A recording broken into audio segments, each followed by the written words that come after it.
पर धुंधकारी रहता है, रोज जुआ खेलता है, रोज मदरा पी के आता है। मेरे भाई बहन, मदरा पीना बहुत बुरा, मदरा नहीं पीना चाहिए।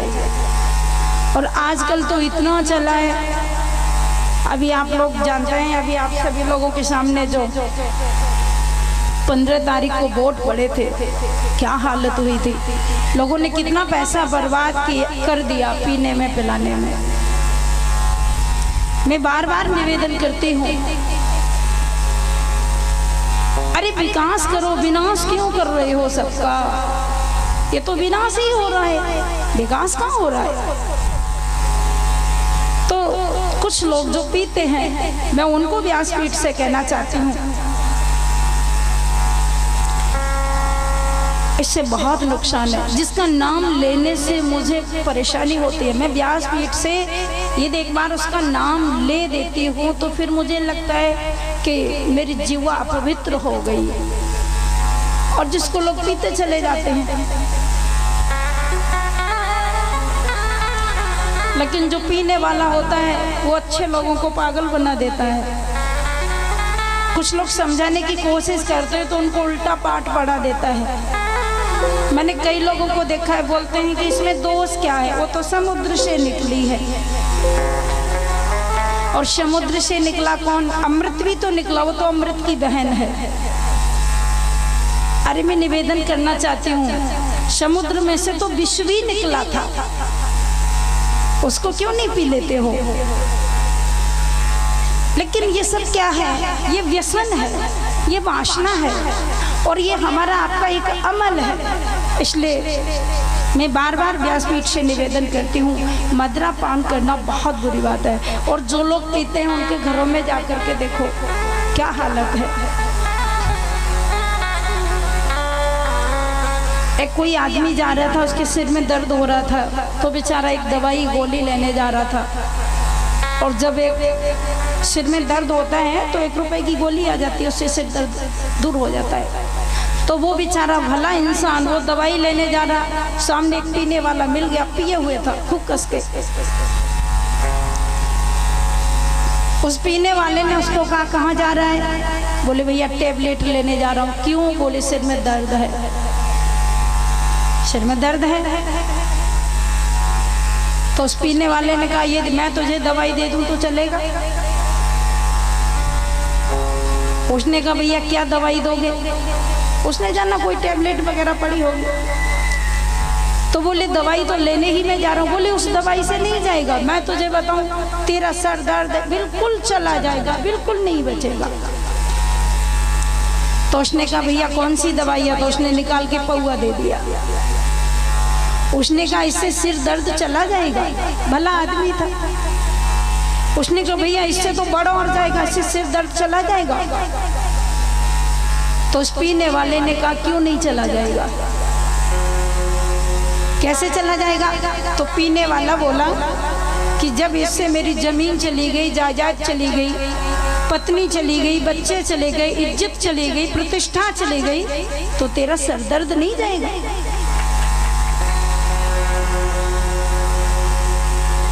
पीने वाले ऐसे ही होते हैं, ऐसा उल्टा पाठ पढ़ा देते हैं। लेकिन मैं व्यासपीठ से बार बार निवेदन करती हूँ, इसको छूना भी दोष है। और मैं विशेष करके ब्राह्मण भाइयों को बोलना चाहती हूँ, कम से कम आप तो छोड़ ही दीजिए, और जो जैसा करें ठीक है। लेकिन आप लोग तो बहुत बड़ी, बहुत अच्छे स्थान पर बैठे हैं, और आपको जो ठाकुर जी ने इतना बड़ा बना दिया है, कम से कम अपने ब्राह्मणत्व को जिंदा रखो। और तो इसको पीने से, इसका नाम लेने से बहुत दोष लगता है। मैं कहती हूँ कि शास्त्र में प्रमाण आया है कि यदि आदमी, कोई भी व्यक्ति 1000 लोगों का कत्ल कर दे, मर्डर कर दे, उसका इतना बड़ा पाप नहीं है। परंतु यदि व्यक्ति 1 बूंद मदिरा की पी ले तो कई 1000 बार उसे गंगा जल में स्नान करने के बाद भी उसका पाप नष्ट नहीं होता है। ऐसा शास्त्र में प्रमाण आया है। तो यहाँ पर ये धुंधकारी ब्राह्मण का बेटा है, बहुत पीता है और वेश्याओं को रख लिया, उल्टा कर्म करने लग गया, इसका ब्राह्मणत्व तो नष्ट हो गया। एक दिन इसने धन मांगा, अपनी माँ से कहा धन दे दे, मुझे जुआ खेलने जाना है। माँ ने कह दिया धन तो तूने सब बर्बाद कर दिया। तो अपनी माँ को इसने बहुत पीटा। जिसने पैदा तो नहीं किया, लेकिन जिसने कम से कम माँ का काम किया, पालन पोषण किया, उस माँ को उसने बहुत पीटा। उसकी माँ रात के समय कुएं में जाके गिर गई, प्राण दे दिए उसने। अब वो घर पे रहने लगा, वेश्याओं को रख करके मदरा पीने लगा, जुआ खेलने लगा, चोरी करके डकैती डाल के धन लाता है, घर में खूब सारा धन इकट्ठा कर दिया।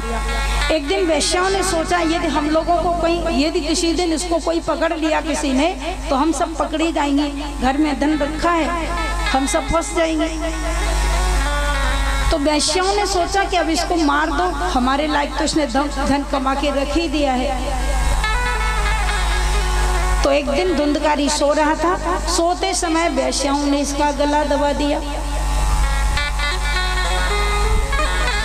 और देखिए वेश्या कभी किसी की नहीं होती है। वेश्या ने उसका अंत कर दिया, उसे मार दिया। और जब वो मर गया तो उसके अंदर कोई ब्राह्मण जैसा कर्म ही नहीं था, इसलिए वो प्रेत बन गया। प्रेत का शरीर लेकर के इधर उधर यात्रा उसकी भटकने लगी। उसका उद्धार करने के लिए श्री गोकर्ण जी ने श्रीमद् भागवत महापुराण की कथा उसको सुनाई। इसलिए हम लोग काला झंडा लगाते हैं, जहाँ पर 7 गांठ के बांस में काला झंडा, उसमें धुंधकारी आकर के बैठ के कथा सुनता है। पूज्य गोकर्ण जी महाराज ने जैसे कथा को प्रारंभ किया, 7 दिन तक कथा सुनाई। 7वें दिन धुंधकारी मुक्त हो गया। प्रथमे हनि तथा सायं प्रथम ग्रंथि वेदनम, द्वितीये हनि तथा सायं द्वितीय ग्रंथि वेदनम, एवं सप्तदिनश्चैव सप्तग्रंथि विवेदनम। 7वें दिन उसके 7 गांठ फट जाती हैं बांस की, उसमें से 4 भुजा लेकर के धुंधकारी प्रकट हो जाता है। दिव्य भगवान के रूप को लेकर प्रकट हुआ, भगवान का विमान आया, उसमें बैठ गया, भगवान के धाम तो चला गया। श्री वृंदावन बिहारी लाल की।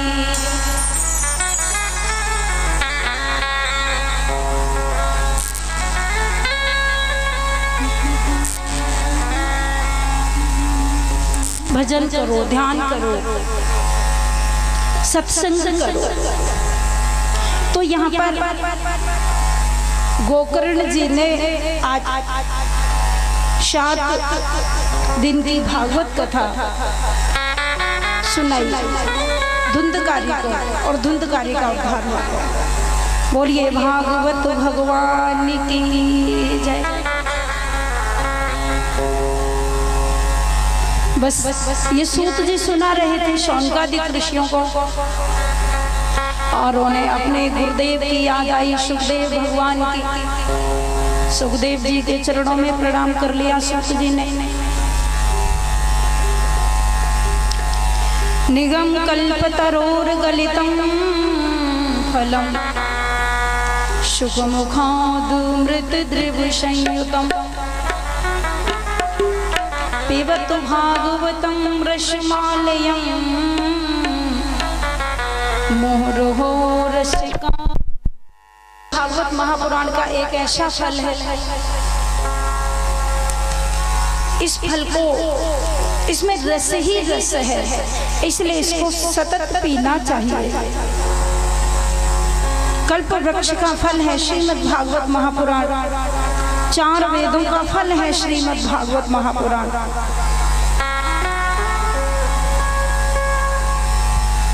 जो 4 वेद हैं वो कल्प वृक्ष हैं, परंतु उस कल्प वृक्ष का जो अमृतमयी फल है वो श्रीमद् भागवत महापुराण है। इसमें न गुठली है न छिलके हैं, इसमें रस ही रस है।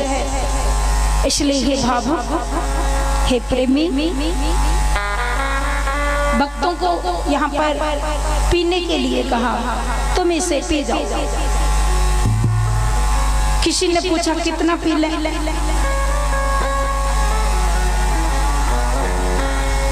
तो सूत जी कहते हैं मुँह रहो, बार बार पियो, पीते ही रहो और इतना पियो कि भागवत के फल के रस को पी करके कृष्ण भक्ति में डूब जाओ, किशोरी राधा रानी के चरणों में खो जाओ।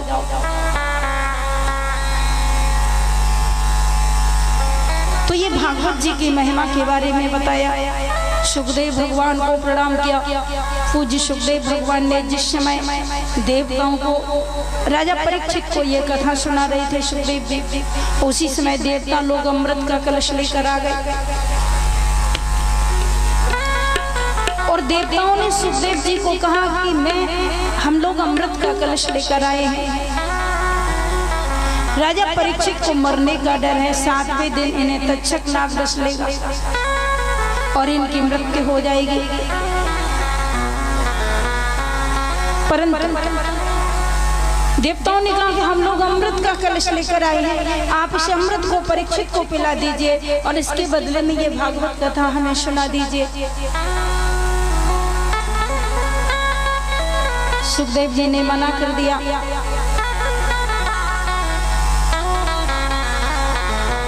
पशुधा कथा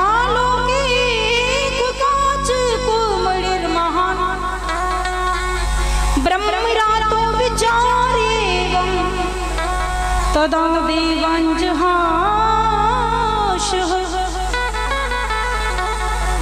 सुखदेव भगवान ने कहा, अरे स्वार्थी देवताओं, तुम क्या कहते हो, मैं तुम्हें अमृत के बदले ये कथा दे दूं?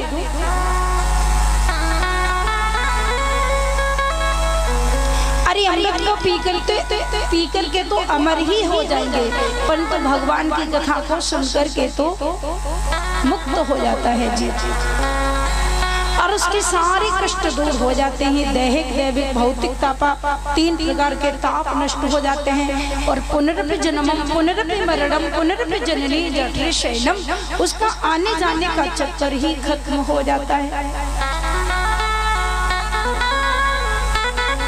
इसलिए ये भागवत कथा तुम्हें नहीं सुनाएंगे।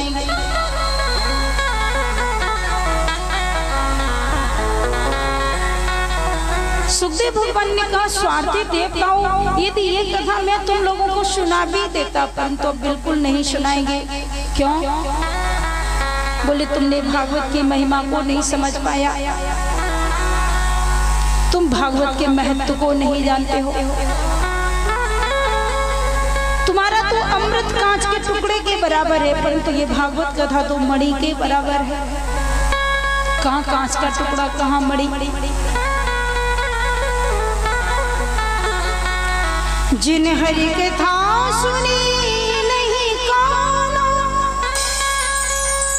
श्रवण रंध्र भवन समाना।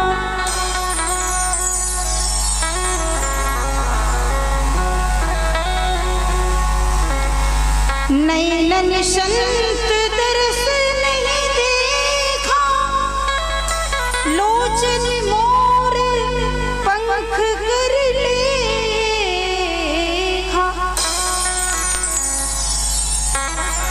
तुलसीदास बाबा ने लिखा है, जिनके कानों ने भगवान की कथा नहीं सुनी, वो तो सांप के बिल के समान है। जैसे सांप घुस जाता है बिल में, उसी प्रकार से कान नहीं, वो बिल है। श्रवण रंध्र अहि भवन समाना। नई नई संत दर्शन नहीं देखा, जिन्होंने नेत्रों से संतों का दर्शन नहीं किया, बिहारी जी का दर्शन नहीं किया, भागवत जी का दर्शन नहीं किया, राधा रानी का दर्शन नहीं किया। लोचन मोर पंख कर लेखा।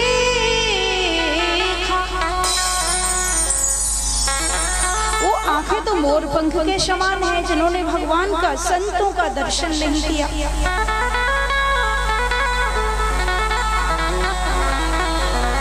और बहुत सुंदर कहा,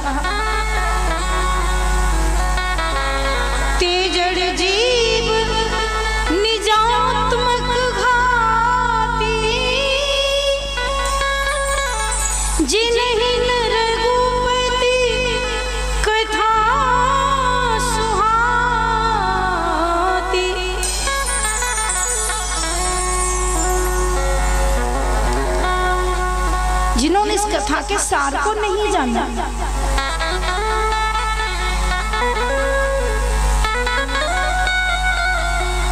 कल मैंने आपको निवेदन किया था, भगवान शिव ने कथा सुनी, सती ने नहीं सुनी कथा।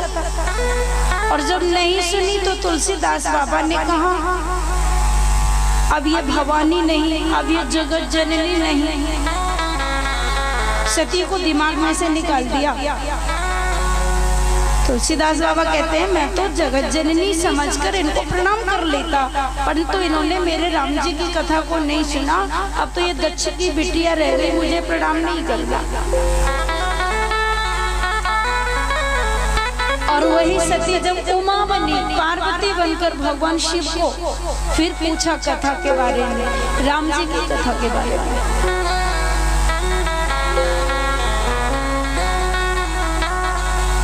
और फिर इतना सुंदर पूछा, इतना सुंदर कि शिव जी को जवाब देते नहीं बना।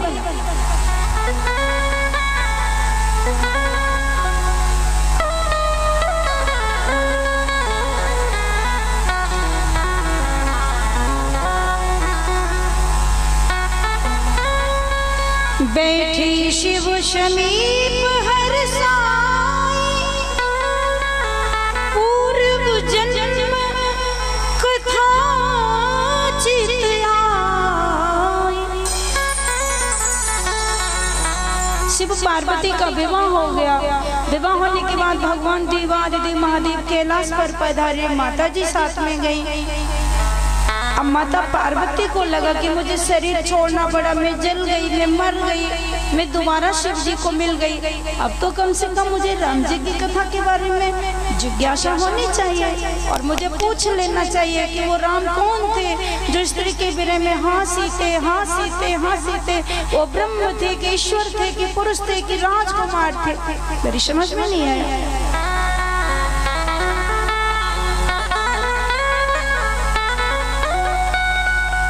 तो आज वही उमा शिव जी से प्रश्न करते हैं, मुझे कथा सुनाइए भगवान, मुझे राम कथा सुनाओ।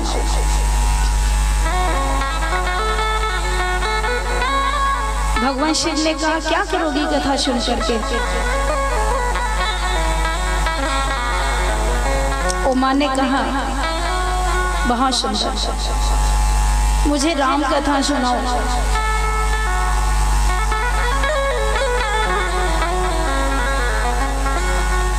और ऐसी कथा सुनाओ संसार का कल्याण हो जाए।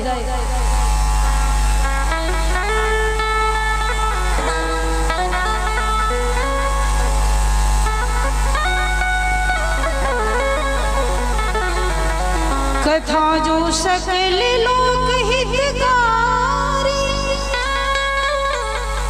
सोई पूछन चाह शैल कुमारी।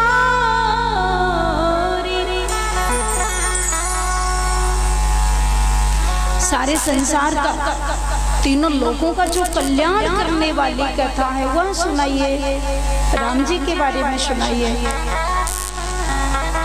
जिससे सारे संसार का कल्याण होगा।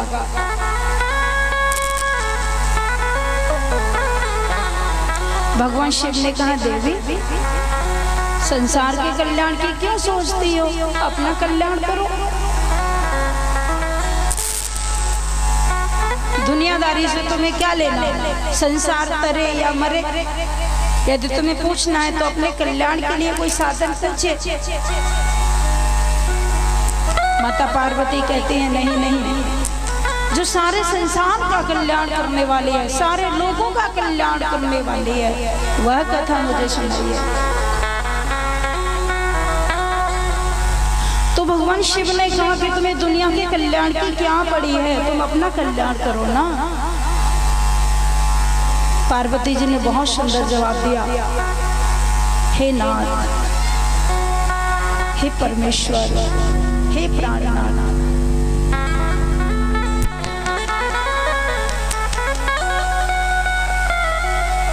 पार्वती ने कहा यदि आप मेरे ही नाथ होते तो मैं अपना कल्याण करने के लिए आपसे कथा पूछ लेती, लेकिन आप मेरे ही नाथ नहीं हैं, मेरे ही पति नहीं, मेरे ही प्राणनाथ नहीं, मेरे ही भगवान नहीं। पार्वती माँ कहती हैं पहले आप विश्व के नाथ हैं, उसके बाद मेरे नाथ हैं।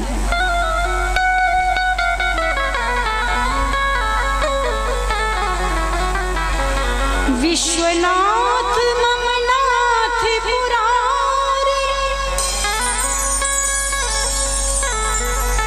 आपका ये जो विश्वनाथ नाम है ये क्यों है? आप विश्व के नाथ हैं ना, इसीलिए तो आपका नाम है एक विश्वनाथ।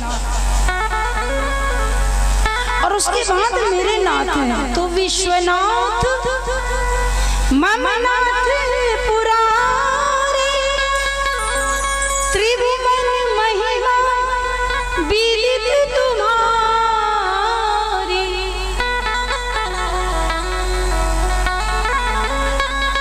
आप मात्र मेरे ही नाथ नहीं, विश्व के नाथ हैं, पूरे संसार के नाथ हैं। इसलिए यदि आप विश्व के नाथ हैं तो जो विश्व का कल्याण करने वाली है ऐसी कथा सुनाइए।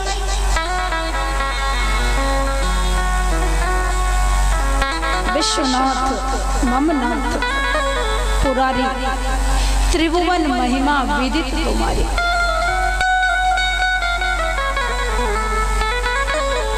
और जब पार्वती जी के अंदर ये भावना आई कि आप विश्व के कल्याण के लिए कथा सुनाइए, तो शिव जी को बहुत अच्छा लगा। देवाधिदेव महादेव भगवान शिव इतने प्रसन्न हुए कि पार्वती को धन्यवाद दे दिया। धन्य है, धन्य है। और एक बार धन्यवाद नहीं दिया, कई बार धन्यवाद दिया।